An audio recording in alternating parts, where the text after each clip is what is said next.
Karibu kwenye simulizi yetu ya leo, na leo tunakuelekeza katika mji mmoja ambao wengi wameusikia kwa jina, lakini wachache wanaofahamu historia yake. Huu ni mji wa Katoro uliopo katika mkoa wa Geita, Tanzania. Mji huu si maarufu kwa shughuli za kibiashara, bali pia ni sehemu ya historia ya ukuaji wa kasi na mchango mkubwa katika uchumi wa eneo la kanda ya Ziwa.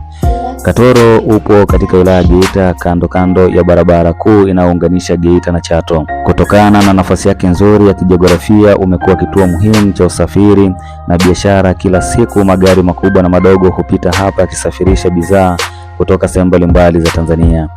Miaka ya nyuma, Katoro ulikuwa makazi madogo yaliyotegemea zaidi kilimo na ufugaji.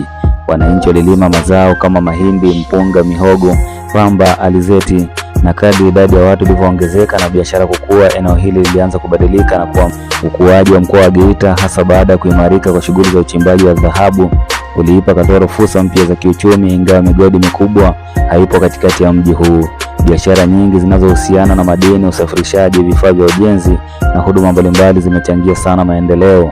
Leo hii Katoro ina soko linalohudumia wakazi wa maeneo mengi ya jirani. Wafanyabiashara huuza bidhaa mbalimbali kuanzia mazao ya kilimo, nguo, vifaa vya ujenzi hadi bidhaa za matumizi ya kila siku. Hii imefanya mji huu kuwa kitovu muhimu cha biashara katika eneo hili. Mbali na biashara, Katoro imeendelea kuboresha huduma za jamii. Kuna shule za msingi na sekondari, vituo vya afya, maduka makubwa, benki na taasisi za kifedha, pamoja na huduma za mawasiliano zinazorahisisha shughuli za kila siku za wananchi. Mji huu pia unaishi watu kutoka makabila mbalimbali, wakiwemo Wasukuma, Wasumbwa, Wasukuma wa maeneo ya jirani, pamoja na makabila mengine kutoka sehemu tofauti za Tanzania. Mchanganyiko huu umeifanya Katoro kuwa mahali penye mshikamano wa kijamii na tamaduni mbalimbali. Changamoto bado zipo kadri mji unavyokuwa. Mahitaji ya barabara bora, ajira, huduma za afya na upangaji wa makazi yanaongezeka.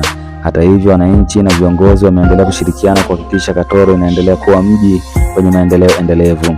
Kwa ujumla, Katoro ni mfano wa jinsi eneo lililoanza kama makazi ya kawaida linaloweza kukua na kuwa kitovu cha biashara na huduma kutokana na juhudi za wananchi, nafasi nzuri ya kijiografia na ukuaji wa uchumi wa mkoa wa Geita. Je, umewahi kufika Katoro? Tuambie kwenye maoni yako ni jambo gani unalovutiwa nalo kuhusu mji huu.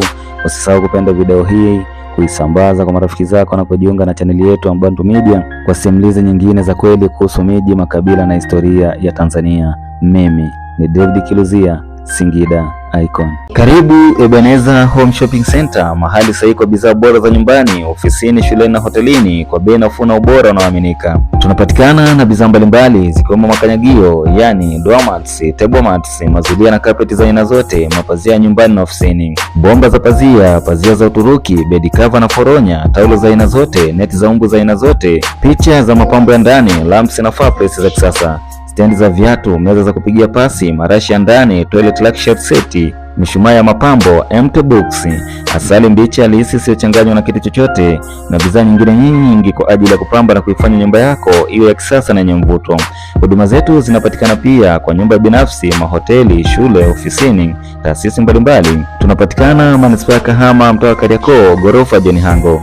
Kwa mawasiliano zaidi pamoja na kuweka oda, tupigie kwa simu namba 0757 933026, yani 0757933026. Pia tufuatilia kupitia TikTok na Instagram kwa jina moja tu la Ebeneza Home Shopping Center. Ebeneza Home Shopping Center, tunapamba nyumba yako kwa ubora, mtindo na bei rafiki. Karibu sana tukuhudumie.